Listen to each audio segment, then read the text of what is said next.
दोस्तों नमस्कार। मैं आपका Chaudhary Omkar Singh Dahiya, YouTube news channel सच के सवेरा के साथ। दोस्तों, बधाई हो पूरे देश को।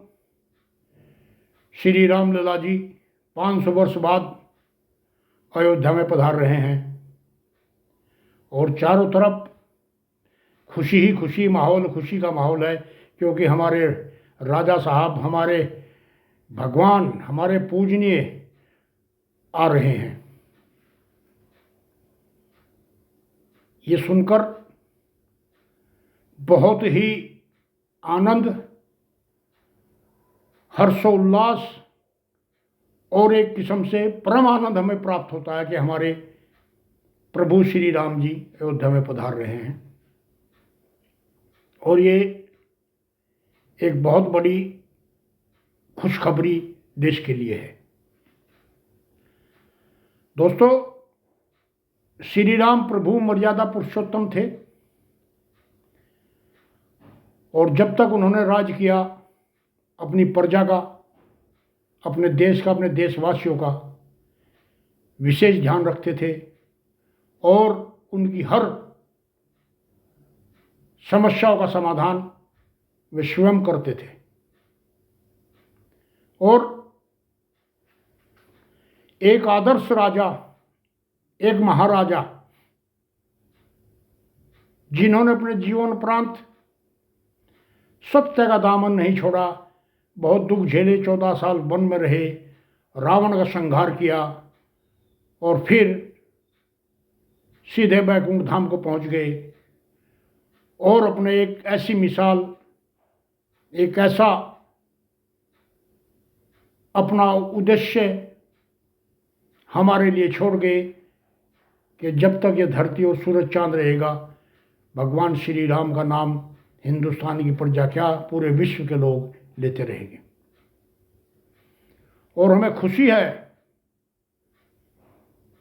कि हमारे जो महाराजा धीराज पधार रहे हैं, उसमें हिंदुस्तान के हर वर्ग को खुशी और हर वर्ग स्वागत के लिए तैयार है। चाहे वह हिंदू हो, मुसलमान हो, सिख हो, ईसाई हो, सबके मन में हर्षोल्लास है। और वो भगवान श्री राम का मंदिर में जो मूर्ति की स्थापना हो रही है, उसका प्राण प्रतिष्ठा हो रही, उसके लिए उत्सुक है। और हमारी सरकार ने ऐलान किया है कि सब अपने घरों में दीप जलाएं, मोमबत्ती जलाएं, पटाखे चलाएं और दोबारा से दिवाली मनाएं। बहुत अच्छी बात, बहुत खुशी की बात। और हर आदमी प्रसन्नचित्त भाव से ये कार्य करने में लगा हुआ है और समर्थ है। अभी मैंने कुछ दिन पीछे देखा कि करीब कई मीटर लंबी बत्ती, अगरबत्ती, धूप बत्ती कुछ लोग बना रहे हैं और श्री राम का स्वागत हर्षोल्लास से कर रहे हैं। लेकिन दोस्तों, श्री राम के आदर्श और उनके नक्शे कदम पर अब जब हमारे महाराज अयोध्या में आ जाएंगे तो उनके राज्य में जैसे भी वे राज्य करते थे, अपना कानून व्यवस्था, न्याय प्रणाली, उसके हिसाब से चलना होगा। दोस्तों, श्री राम एक आदर्श पति थे, एक आदर्श पिता थे, एक आदर्श राजा थे और अहंकारियों का अहंकार तोड़ने में भी उन्हें महारत हासिल थी। अब आ गए हैं तो दोस्तों देखना, अहंकारियों का अहंकार चकनाचूर होकर कैसे बिखरता है। कुछ लोग जय श्री राम का नारा लगाते, जय श्री राम का नारा लगाते हैं और बहुत ही बवंडर मचाते हैं। लेकिन दोस्तों, सीता जी के बिना श्री राम अधूरे हैं। और मेरे भाइयों, नारा लगाना तो जय सिया राम लगाए, जो हमारी परंपरा है। दोस्तों, उन्होंने राजपाट ठुकरा दिया, पिता की आज्ञा के लिए वन में चले गए और दुष्टों का संहार किया। और 500 साल तक